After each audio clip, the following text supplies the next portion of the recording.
The links. Back in my day, the internet, we had fat chicks in party hats. Now, modern day internet, we have Rage Against Machine who are tattling on people who dared to actually rage against machine. It's like everyone is turned into a giant kitty cat these days. Okay, so New York Comiccon 2021 coverings for some, but not for all, because science. So there's a visible split in the art community because a lot of artists turn out to be secret authoritarians, or at least submissive side of the authoritarian relationship. The govern me harder daddy. Here's the thing I don't understand. Why would anyone go to a public event? I mean, if as a left-wing hypothetical, there are dangerous spirits flying around. So why would you go and stand in a crowd? It makes it seem like theater, political theater. Why would you take the risk of extinguishment just to buy a comic book? It's so dangerous out there with all these Casper the Friendly Ghosts just flying around waiting to possess you. So you wear a dust prophylactic, and you're going to go risk everything to go buy a comic or get an autograph by probably some idiot. How on earth is that logical? I saw the new Ghostbuster lineup. It doesn't look like they're worth dying for. They look like the standard woke bit of 1984 propaganda. Well, I mean, really, at this point, they should all be BLT POCs. For true diversity, they all must not have diversity, especially of thought. In fact, they should go back to the old Ghostbusters and digitally replace the old characters with black trans lesbians. To all of you who have some vague hope for movies and shows, please pour water on that spark. Hope is dead. This room is pretty well packed, which kind of shows my point of their shoulder to shoulder in this one convention room, which seems a bit odd. I mean, shouldn't you be like every other seat should be empty? So the New York 2021, it looked about half full. There's various videos of it, of people walking through it on YouTube, which is, it's better than nothing. But I don't know if a vendor would want to travel there, because I don't know if you'd make your money back on something that's half full. If they just held it in a state with fewer rules, I think you'd have a bigger crowd. But if you hold it in Florida, many of the celebrity guests wouldn't go because they need to virtue signal how much they hate Florida, because, I don't know, they think Ron DeSantis is the next Trump / Austrian corporal who just loved dogs and was a vegetarian. So some were saying that they wouldn't go unless people had been, and let me find a careful euphemism here, unless they've been double anal. So I've got a lot of questions about this, but these soulless puppet masters at Google won't allow questions. And if you want to make a video on something on YouTube, but you don't know if it's cool or not with what's currently verboten, what you do is you do a YouTube search of the words to see the most recent videos. And if there's nothing recent, like everything's a year old, then don't bother making the video. They'll either remove the video and strike the channel, and you only get 3 before you're kicked off. Unless there's some topics you can actually lose a channel instantly with one humorous video. Or at best, they'll shadow ban the video, so there's really no point in making it anyway. So what it turns out is there are black holes on the mainstream social media websites that are just haram topics, and you can find them by just doing what I did. As I said, search on YouTube for a bunch of things that you're seeing off mainstream platforms, and you go, oh, the most recent thing is like 2 years old, and then you order the search by date, and like these videos that are touching on important topics, they get like 100 views. Like, wait a minute, this is some serious amounts of BS here. It's like the platform itself is telling you that here there be dragons. I thought it was called YouTube. Yeah, no, not so much. So to get a comic, you need a piece of paper. 2, really. One would be on cardstock that has words printed on it. The other is in front of your face, unless you're 12 and under, or a celebrity. Then you can take it off on stage and for pictures. Because science, we're the party of science. Because the thing is, in 2022, you're going to need a new anal because the anal experience wears off. So it turns out it might be like every 5 to 18 months you're going to need a fresh anal. So how cool are people going to be with this? I have no idea. People enjoy being sheep until they decide not to be sheep and they turn back into wolves. I do think this is going to happen more in New York, and you're going to see it in blue cities and blue states. Again, until people just say, oh, enough of this. This is just too far.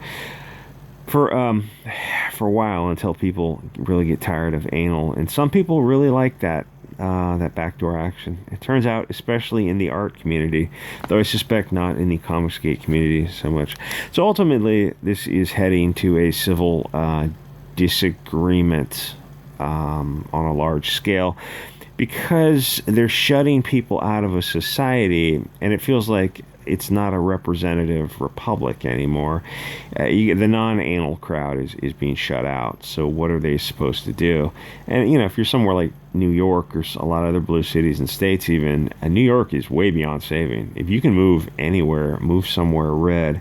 Yeah, Florida is a humid hellhole of gators, snakes, mosquitoes, and just insects that are like, it's like there's parts of Florida that's something out of the Jurassic. And you got to watch out for the dreaded Florida man. But even meth gators are better than New York City. At least in the swamp you can hide things. So I'm sort of surprised that Comic Cons are still a thing, or anyone gets excited to pay to take a picture with anyone, especially some idiot on a TV show that 5 years from now you're going to be like, why did I pay $30 to take a picture with just this nobody on a TV show that's just an insult to my intelligence, but I didn't recognize it at the time because I wasn't far enough down the red pill rabbit hole. To me, it's like paying to take a picture with a plastic love doll.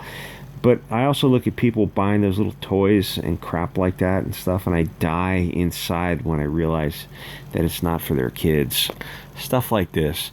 How did civilization end? Are you saying civilization ended because of a plastic toy from a 1977 property? Sort of. Yes. Sort of more yes than no, believe it or not. They buy stuff, and no, I didn't buy any of this stuff. Actually, I found it, which means that some kid lost it, and I probably took it from him. Anyway, so they buy stuff made in China by slaves. I'm just kidding. And they put it up on a bookshelf so they can post pictures of it on Twitter. OMG, my guys, some piece of plastic landfill crap that everyone in my inner circle has. How original are we?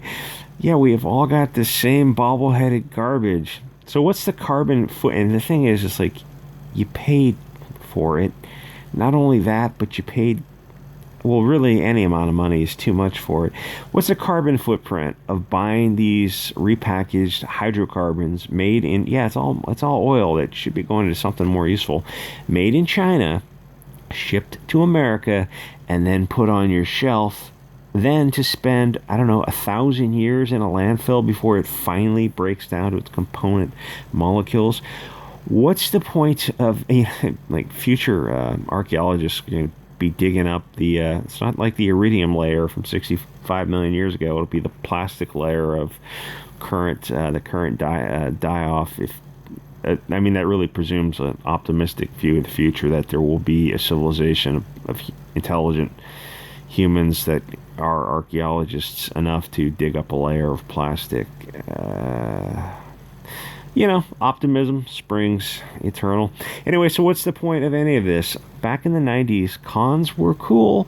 And I know you remember them, because comics were still pretty cool back in the 90s. Now they should just make comics entirely digital, because most of the paper ones are just going to go right into it. It's like, just make the comics on top of a landfill and just save yourself the middleman. Maybe the future of comics could be somehow on the blockchain, which also seems like a waste of energy because it takes a lot of power to run those things. Maybe an NFT will get people excited about comics again. I I kind of doubt it, because the stories, like, the stories won't bring anyone in, even if the art will. Maybe it'll just go to a pure art medium. In the event of fire, you may wish to store your valuables in your anus. When you realize a film like Euro Trip will never be made again. In fact, 100% of the cool films made pre-2020 could never be made post-2020 riots, because it turns out that when you give dumb people cell phones, they destroy society. What? That's sort of an oversimplification? Is it really? Is it really? Think about what I just said. If you give dumb people cell phones and a social media network, I don't know, it kind of feels like you're going from a representative republic to a direct democracy of just witch trials and lynch mobs, and you tell people like, oh yeah, you mentioned that witch trials, and they go, what do you mean witch trials? What's a witch trial? Wait, you really don't have any familiarity with the concept of witch trials? Like, no, of course they have no familiarity with the concept of witch trials. Lynch mobs, vaguely, maybe because it's more recent, but the witch trial concept, it's like, yeah, you guys know what due process is? Like, yeah. I mean, besides the constitutional applications of a state applying it to a person for individual liberty, but I mean, for a concept of a group of people to be self-ordered, the idea of due process versus witch trials. Like, you're going to talk to a lot of people in America who have no idea what the fudge you're talking about. It's like you give dumb people, I guess, the vote, really, is what it comes down to. You're going to get people just voting for bread and circuses until there's no more bread and circuses. Anyway, like, comment, subscribe. And, I made a video yesterday on the Dave Chappelle thing, and it's on BitChute. I just couldn't put it up. It's just too politically incorrect. It's like once you go off and you make one little politically incorrect thing, you realize, like, oh, well, the video is shot now. I can't put it on YouTube, so I just might as well go all the way at 1469. Anyway, I will see you guys next episode. Oh, thanks for the recent crypto donations to whoever Mr. Anonymous is.